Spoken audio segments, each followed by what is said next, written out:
Hi students, my self Manish Kumar from Jaipur. Last class में अपन ने discussion किया था, जो इलेक्ट्रोकेमिस्ट्री का चैप्टर चल रहा था उसमें मैंने आपको कुछ न्यूमेरिकल पोर्शन बताए थे, electrode potential, standard electrode potential. उसमें जो न्यूमेरिकल्स थे उनमें मैंने आपको एक ट्रिक बताई थी, उसका थोड़ा ध्यान रखना था और उसके बेसिस पर आपको न्यूमेरिकल सोल्व करने थे। तो फॉर्मूला जो बताया था वो बताया था ई नोट सेल जो है मेजर करने का। तो इसमें फॉर्मूले को अगर लिखे अपन तो इसमें बताया था ई नोट सेल इक्वल्स टू होता है ई नोट कैथोड माइनस ई नोट एनोड। इसमें जो ट्रिक बताई थी आपको वो ये थी कि दो ई नोट वैल्यूज आपको गिवन होगी, दो ई नोट वैल्यूज जो है उनमें जो वैल्यू हायर होगी, मतलब मोर वैल्यू जो है ना उसको मोर ई नोट वैल्यू को अपन को कहां पे अरेंज करना था, यहाँ पर। और ऐसा करने पर हमेशा इसकी वैल्यू जो है वो कैसे आई थी, पॉजिटिव। तो ई नोट सेल जो है उसकी वैल्यू पॉजिटिव आने का मतलब हुआ कि रिएक्शन जो है वो कौन सी डायरेक्शन में हो रही है, फॉरवर्ड डायरेक्शन में। कौन सी डायरेक्शन में, फॉरवर्ड डायरेक्शन में। पूछा हुआ है क्वेश्चन, रिएक्शन जो है वो कब फॉरवर्ड डायरेक्शन में होती है और कब बैकवर्ड डायरेक्शन में होती है। तो आपको बताना पड़ेगा जो सेल होता है ना सेल, उसके लिए ई नोट की वैल्यू, ई सेल की बात हो रही है, इनकी बात नहीं हो रही कैथोड एनोड की, इसकी बात हो रही कंप्लीट जो सेल है उसका पोटेंशियल अगर पॉजिटिव है तो रिएक्शन जो है वो कौन सी डायरेक्शन में होगी, फॉरवर्ड डायरेक्शन में। और अगर नेगेटिव है तो रिएक्शन जो है वो कौन सी डायरेक्शन में होगी, बैकवर्ड डायरेक्शन में। ठीक है, नेगेटिव जनरली होगा नहीं क्योंकि जिस पैटर्न से अपन यहाँ पर देख रहे हैं उस तरीके से नेगेटिव वैल्यू आने के चांसेस कम है। अगर ऐसे दिया होता, अगर हो सकता होता ऐसा, तो अपन फॉरवर्ड की बजाय कौन सी डायरेक्शन बोलते, बैकवर्ड डायरेक्शन बोलते। तो आपको जो क्वेश्चन दिए गए थे उनमें बस केवल आपको क्या करना था कि जो ज्यादा वैल्यू थी उसको यहाँ पर रखना था, कम वैल्यू जो उसको यहाँ पर रखना था। तो एक क्वेश्चन तो आपको दिया था कि मैग्नीशियम और निकल का, मैग्नीशियम में -2.36 और निकल में -2.05, तो -0.25 था। तो -0.25 जो है वो तो यहाँ पे आ जाएगा और माइनस का 2.36 इधर आ जाएगा। तो आपको सिमिलर बस सेम जो आपको ट्रिक ध्यान रखनी थी, बस उसके अकॉर्डिंग आंसर आ रहा था अपना। अब जो नई बात है वो यहाँ पर है कि जिसके लिए भी ई नोट, बहुत ध्यान से देखिए, बहुत ज्यादा इंपॉर्टेंट है। ये तो बात हो रही थी ई नोट सेल की। अब मैं यहाँ पर इसको सेल को हटा रहा हूँ। सेल का मतलब क्या हुआ कि या तो कैथोड होगा या एनोड होगा। मतलब कैथोड और एनोड में से कोई सा भी एक जो है ना उसकी वैल्यू अगर पॉजिटिव है तो रिजल्ट क्या आएगा, उसकी वैल्यू नेगेटिव है तो क्या रिजल्ट आएगा। मतलब मैं मान लो ऐसे कहता हूँ कि एक ये कैथोड है ये एनोड है, इस तरीके से मान सकते हैं। तो एक एनोड हो गया एक कैथोड हो गया। मान लो एक की वैल्यू पॉजिटिव है दूसरे की नेगेटिव है, ऐसे भी हो सकता था दोनों पॉजिटिव है, ऐसे भी हो सकता था दोनों नेगेटिव है। तो अपन को बस एक ही ट्रिक ध्यान रखनी थी, मोर और लेस में से मोर का ध्यान रखना है। मोर वैल्यू कैथोड था और लेस वैल्यू जो है वो एनोड था। यहाँ पर आ जाओ, किसी के लिए भी ई नोड की वैल्यू पॉजिटिव है तो उसका जो नेचर होगा वो होगा ऑक्सीडाइजिंग। ध्यान से सुनिएगा, उसका नेचर कैसा होगा, ऑक्सीडाइजिंग। और जिसकी वैल्यू नेगेटिव होगी वो होगा रिड्यूसिंग। कैसा होगा, रिड्यूसिंग। और रिड्यूसिंग जो होता है ना, रिड्यूसिंग, उसमें फर्स्ट लेटर जो है वो आ रहा है आर। तो यहाँ पर भी अपन इसको इस तरीके से याद रखेंगे, रिड्यूसिंग का मतलब होता है रिएक्टिव और रिएक्टिव का मतलब होता है मोर रिएक्टिव। ठीक है, इसका मतलब ये जो है ना वो होगा लेस रिएक्टिव। फिर से ध्यान दीजिए, दोनों में देखो डिफरेंस क्या है। यहाँ पर अपन बात कर रहे थे ई नोट सेल की, मतलब इन दोनों का जो डिफरेंस है वो पॉजिटिव होना चाहिए। इन दोनों के डिफरेंस की बात कर रहे थे फर्स्ट वाले केस में, लेकिन सेकंड जो केस है उसमें अपन जो है डिफरेंस की बात नहीं कर रहे, पर्टिकुलर इनकी बात कर रहे हैं। मतलब ई नोट कैथोड या ई नोट एनोड में से पॉजिटिव या नेगेटिव वैल्यू है तो उससे अपने पास क्या कंक्लूजन आता है। तो कंक्लूजन ये आता है कि अगर ई नोट पॉजिटिव है, क्या है, ई नोट पॉजिटिव है, तो उस सब्सटेंस का जो नेचर है वो होगा ऑक्सीडाइजिंग। और जितने भी ऑक्सीडाइजिंग सब्सटेंस होते हैं वो लेस रिएक्टिव होते हैं, लेस रिएक्टिव। ठीक है, और जिनके लिए नेगेटिव वैल्यू है वो रिड्यूसिंग होते हैं और रिड्यूसिंग जो है वो मोर रिएक्टिव होते हैं। इसको याद रखने के लिए मैंने बोला था कि ये भी आर है और ये भी आर है, तो आप आर से रिएक्टिव याद रखो। इसका मतलब ये जो है ना वो एक तरह से लेस रिएक्टिव हो जाएगा, मतलब कम रिएक्टिव हो गया। तो रिड्यूसिंग जो है वो कैसे होते हैं, रिएक्टिव होते हैं। अब अगली जो बात है वो अपन ये देख रहे हैं कि यहाँ पर अपन इनको पढ़ क्यों रहे हैं, या फिर एक सेंटेंस का ध्यान रखो आप। अगर मान लो मैं आपसे पूछूं कि इन दोनों में ज्यादा रिएक्टिव कौन है, तो आप एक लाइन याद रखेंगे, reducing substances are more reactive than oxidising. इससे क्या कंक्लूजन आएगा, इससे कंक्लूजन ये आएगा कि ऑक्सीडेशन किसका होगा, ये कंफर्म हो जाएगा। मतलब इलेक्ट्रॉन लूज कौन करेगा, इलेक्ट्रॉन देगा कौन। तो जिसका नेचर रिड्यूसिंग है, रिड्यूसिंग उस सब्सटेंस को बोलते हैं जिसका सेल्फ का ऑक्सीडेशन होता है और जो सामने वाले का जो है ना वो क्या कर दे, रिडक्शन। मतलब रिड्यूसिंग एजेंट रिडक्शन करते हैं लेकिन सेल्फ ऑक्सीडाइज होते हैं, ऐसे ही ऑक्सीडाइजिंग एजेंट ऑक्सीडेशन करते हैं लेकिन सेल्फ रिड्यूस होते हैं, मतलब नाम के अपोजिट तो उनमें खुद में चेंज होता है और नाम के अकॉर्डिंग वो सामने वाले में चेंज करते हैं। ध्यान रखना है, बहुत इंपॉर्टेंट चीज है। आगे अपने एक टेबल बनाएंगे ECS मतलब इलेक्ट्रोकेमिकल सीरीज, उसमें ये बहुत ज्यादा यूज होगा। अभी मैं आपको इतना बता रहा हूँ, इससे अपने पास जो है इसका रिजल्ट आ रहा है। अच्छा, इसके लिए अपन ने कह दिया कि ऑक्सीडेशन होगा तो इसमें क्या होगा, रिडक्शन होगा, और रिडक्शन होगा तो इसमें क्या होगा, इलेक्ट्रॉन जो है उनका क्या होगा, गेन, तो गेन ऑफ इलेक्ट्रॉन होगा इसके अंदर। ठीक है, इतनी बात समझ में आ गई होगी। अब अपन देखते हैं कि पूरी पीरियोडिक टेबल में कौन सा एलिमेंट जो है वो स्ट्रॉन्ग रिड्यूसिंग एजेंट होता है, स्ट्रॉन्ग रिड्यूसिंग एजेंट होता है, और कौन सा जो है वो स्ट्रॉन्ग ऑक्सीडाइजिंग एजेंट होता है।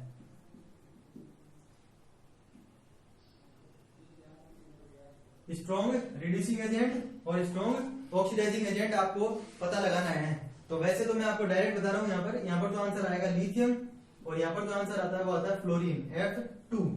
ठीक है, ऐसा क्यों हुआ, दो रीजन है इसके। फर्स्ट जो रीजन है, एक रीजन जो अपने पास आएगा वो आएगा इनकी ई नोट वैल्यू लिखूंगा मैं एक टेबल बनाकर, उस ई नोट वैल्यू के बेसिस पर सबसे ज्यादा वैल्यू जो होगी ना, सबसे ज्यादा वैल्यू वो होगी फ्लोरीन की।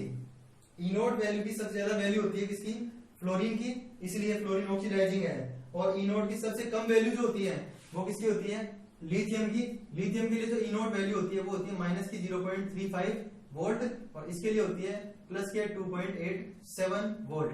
ई नोट की वैल्यू है ये, प्लस के अंदर है मतलब ये।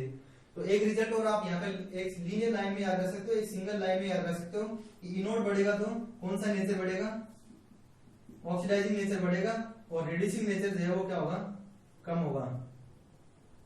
इस चीज को ध्यान रखो, आपके पास ऑक्सीडाइजिंग और रिड्यूसिंग के सारे आंसर आ जाएंगे। जैसे यहाँ पर इसकी वैल्यू कौन सी है, पॉजिटिव, और यहाँ पर वैल्यू है नेगेटिव, तो आपको क्या देखना था, इनमें से वैल्यू ज्यादा किसकी है, जिसकी वैल्यू ज्यादा वो कैसा हो जाएगा, ऑक्सीडाइजिंग हो जाएगा, और जिसकी वैल्यू कम है वो कैसा हो जाएगा, रिड्यूसिंग हो जाएगा। अब ऐसी चीज बता रहा हूं मैं जो 95% तो लग जाएगी, मतलब कभी कभी ऐसा हो सकता है कि भाई जो है थोड़ा सा चेंजेस आ जाए। एक्चुअल में क्या होता है, मोस्ट ऑफ द केसेस में जिनके लिए नेगेटिव वैल्यू होती है, मोस्ट ऑफ द केसेस में जिनके लिए भी ई नोट की वैल्यू नेगेटिव होती है वो रिड्यूसिंग होते हैं, और जिनके लिए पॉजिटिव होती है वो ऑक्सीडाइजिंग होते हैं। जिनके लिए ई नोट की वैल्यू कैसी होती है, नेगेटिव होती है वो रिड्यूसिंग, और जिनके लिए पॉजिटिव होती है वो ऑक्सीडाइजिंग। ठीक, तो इस तरीके से अपन देख सकते हैं इनको। उसके बाद में देखो, ये तो हुआ पहला मेथड ई नोट की वैल्यू देखने के बाद। दूसरा जो मेथड है वो है जिसको पीरियोडिक टेबल आती है, उसको इजी समझ में आ जाएगा। पीरियोडिक टेबल में दो ट्रेंड होते हैं, एक तो होता है लेफ्ट टू राइट और एक होता है टॉप टू बॉटम। एक तो होता है लेफ्ट टू राइट, एक होता है टॉप टू बॉटम। इस तरफ से इस तरफ जाने पर ऑक्सीडाइजिंग नेचर जो है वो इंक्रीज होता है इधर, मतलब इलेक्ट्रॉन गेन करने की टेंडेंसी बढ़ती है उधर, क्योंकि आपको पता होगा 17 ग्रुप है ना, वो सिंगल इलेक्ट्रॉन गेन करता है तो -1 से आ जाता है, 16 पे -2 आ जाता है, 15 पे -3 आता है, 14 पे -4 आता है। इसका मतलब पीरियोडिक टेबल में लेफ्ट टू राइट जाता है, लेफ्ट टू राइट किस तरफ, लेफ्ट टू राइट। तो लेफ्ट टू राइट जाने पर जो ऑक्सीडाइजिंग नेचर है वो इंक्रीज होता है, इसलिए सबसे ज्यादा ऑक्सीडाइजिंग जो होंगे ना पूरी पीरियोडिक टेबल में वो होंगे हैलोजेंस। कौन होंगे, हैलोजेंस। मतलब 17 ग्रुप के एलिमेंट्स ऑक्सीडाइजिंग एजेंट होते हैं, स्ट्रॉन्ग ऑक्सीडाइजिंग एजेंट होते हैं, ऐसे कह सकते हो आप। और इससे ये भी रिजल्ट आया कि अगर इस तरफ आते हैं तो कौन सा नेचर बढ़ता, रिड्यूसिंग। तो रिड्यूसिंग नेचर पूछेंगे ना तो फर्स्ट ग्रुप का सबसे ज्यादा होगा। तो ऑक्सीडाइजिंग एजेंट तो कौन सा ग्रुप हुआ, ऑक्सीडाइजिंग ग्रुप तो कौन सा है, 17, और रिड्यूसिंग ग्रुप पूछेंगे ना तो कौन सा होगा, फर्स्ट। ठीक है, ऑक्सीडाइजिंग तो 17 है, रिड्यूसिंग पूछेंगे तो फर्स्ट ग्रुप होगा। ऑक्सीडाइजिंग में सबसे ज्यादा पूछा जाए तो 17 ग्रुप का फर्स्ट, रिड्यूसिंग में एक्सेप्शनली, ध्यान से सुनिए, एक्सेप्शनली लिथियम होता है, अदरवाइज इधर से इधर आकर बढ़ रही है, लेकिन टॉप टू बॉटम जाते हैं ना तो भी रिड्यूसिंग नेचर इंक्रीज होता है। तो लिथियम एक्सेप्शनली रिड्यूसिंग तो है लेकिन रिएक्टिव नहीं है, और रिड्यूसिंग इसलिए है क्योंकि इसके ई नोट की वैल्यू जो है वो सबसे कम आती है जब अपन इसको डिटरमाइन करते हैं तब। ठीक है, तो अभी जो जितना बताया वो आपको समझ में आ गया होगा। अब आपके पास एक ही प्रॉब्लम बची है कि जो वैल्यूज है उनमें से कौन कौन सी वैल्यू अपन को रिमेम्बर रखनी होगी, या फिर ये जो वैल्यूज अपने पास आ रही है यहाँ पर वो वैल्यू डिटरमाइन कैसे करी गई होगी। ठीक है, तो वैल्यू का जो आंसर है वो कैसे आया होगा, तो उसके लिए अपना जो नेक्स्ट टॉपिक होगा वो होगा स्टैंडर्ड हाइड्रोजन इलेक्ट्रोड। तो नेक्स्ट टॉपिक है स्टैंडर्ड हाइड्रोजन इलेक्ट्रोड, शॉर्ट में इसको बोलते हैं SHE। SHE जो है ना उसकी वैल्यू आपसे पूछे, मतलब 1 मार्क का क्वेश्चन जो है वो ये आया हुआ है बोर्ड में कि स्टैंडर्ड हाइड्रोजन इलेक्ट्रोड की वैल्यू कितनी होती है, तो इसकी वैल्यू होती है 0 वोल्ट, मतलब 0.0 वोल्ट होती है। ये एक डायग्राम है इसका, इसको मैं एक बार समझा देता हूँ आपको इसमें क्या क्या किया जाता है, जिससे अपन जो है वो ई नोट जो है उसका मेजरमेंट कर लेते हैं। ई नोट का जो मेजरमेंट है वो अपन कर लेते हैं यहाँ पर, वो किस तरीके से कर सकते हैं तो देखिए एक बार।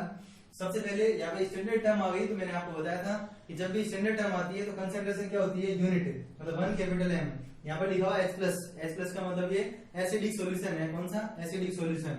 और प्रेशर बताया था 1 बार या 1 atm, और जो टेम्परेचर था वो बताया था 298 केल्विन। तो टेम्परेचर को यहाँ पर अपन ने डिनोट नहीं किया कहीं पे, उसका यूज नहीं था यहाँ पे। तो किया क्या जा रहा है, एक कंटेनर में 1 कैपिटल M कंसंट्रेशन का एसिडिक सॉल्यूशन ले लेते हैं, और उसके बाद में उसमें जो है 1 बार प्रेशर के ऊपर हाइड्रोजन गैस है इसके अंदर जो है कंप्रेस करके भेजते हैं, प्रेशर से इसके अंदर भेजते हैं।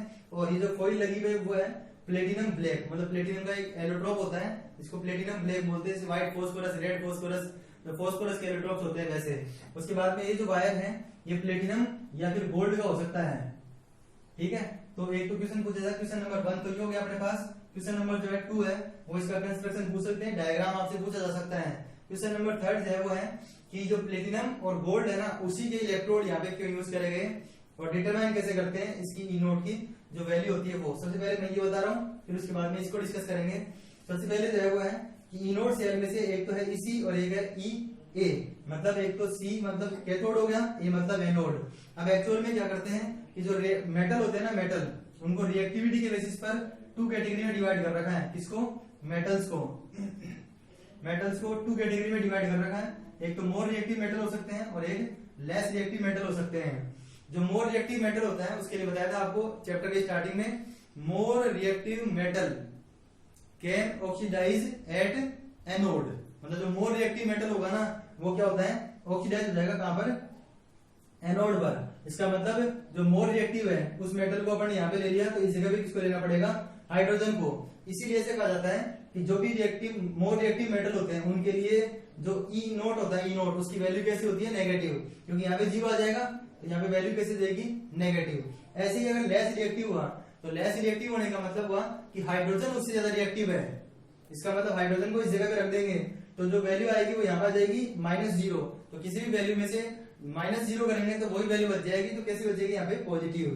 तो इसीलिए मैंने कहा था आपको कि ज्यादातर जिनकी भी ई नोट की वैल्यू जो है वो नेगेटिव होती है वो जो है वो रिड्यूसिंग होते हैं, और जिनके लिए पॉजिटिव होती है वो क्या होते हैं, ऑक्सीडाइजिंग होते हैं। तो इस तरीके से इसका डिटर्मिनेशन करते हैं। फिर ये जो आता है क्वेश्चन कि प्लेटिनम और गोल्ड के ही इलेक्ट्रोड क्यों यूज किए जाते हैं जब इलेक्ट्रोड पोटेंशियल का मेजरमेंट किया जाता है, तो उसका जो रीजन है वो है कि प्लेटिनम और गोल्ड जो है उनको नोबल मेटल्स बोलते हैं। जहां पे भी नोबल टर्म आ जाते हैं, नोबल जैसे नोबल गैसेस, जहां पे भी नोबल टर्म आ जाते हैं, नोबल का मतलब होता है नॉन रिएक्टिव, इनर्ट, ठीक है। तो नोबल गैसेस पूछते तो आप 18 ग्रुप के एलिमेंट लिखते हैं, लेकिन यहाँ पे पूछा है नोबल मेटल, तो नोबल मेटल बोलते हैं प्लेटिनम और गोल्ड को। इसका मतलब ये हुआ कि they do not participate in chemical reaction, मतलब जो रिएक्शन हो रही है ना उसमें ये पार्टिसिपेट नहीं करते, और दे प्रोवाइड सरफेस, मतलब its surface for redox reaction, मतलब ये जो रेडॉक्स रिएक्शन हो रही है, ऑक्सीडेशन रिडक्शन हो रहा है, उसके लिए अपनी सरफेस प्रोवाइड कराते हैं, लेकिन रिएक्शन में पार्टिसिपेट नहीं करते। मतलब जो फ्लो है ना इलेक्ट्रॉन्स का या करंट का, उसके लिए अपनी सरफेस दे रहे हैं, तो सरफेस दे रहे हैं इसीलिए देना पड़, क्या बोल रहे हैं इनको कि ये रिएक्शन में पार्टिसिपेट नहीं करते, इसीलिए इनके ही इलेक्ट्रोड यहाँ पर बनाए जाते हैं। उसके बाद में देखो ये जो इलेक्ट्रोकेमिकल सेल होते हैं, कौन से, इलेक्ट्रोकेमिकल सेल, वैसे तो इनकी बहुत सारी एप्लीकेशंस हैं, लेकिन अगर केमिस्ट्री और फिजिक्स के पॉइंट ऑफ व्यू से देखें तो किसी भी सेल का ईएमएफ, इलेक्ट्रोमोटिव फोर्स निकालना है, उसका सेल पोटेंशियल निकालना है, या उसकी पीएच निकालनी है, या उसकी कंडक्टिविटी का मेजरमेंट करना है, ठीक है, इसकी कंसंट्रेशन का मेजरमेंट करना है, मतलब इस तरीके से कुछ टर्म्स होती हैं जिनका मेजरमेंट करने के लिए अपन जो यूज करते हैं वो करते हैं इलेक्ट्रोकेमिकल सेल्स, ठीक है। तो ये हुआ हमारे पास स्टैंडर्ड हाइड्रोजन इलेक्ट्रोड, उससे रिलेटेड जो क्वेश्चन एग्जाम में आते हैं वो डायग्राम पूछ सकते हैं, इसकी वैल्यू पूछ सकते हैं, इनके लिए बोल सकते हैं कि प्लेटिनम और गोल्ड के इलेक्ट्रोड ही यहाँ पर क्यों यूज करते हैं। रिड्यूसिंग और ऑक्सीडाइजिंग के लिए भी मैंने आपको बता दिया है।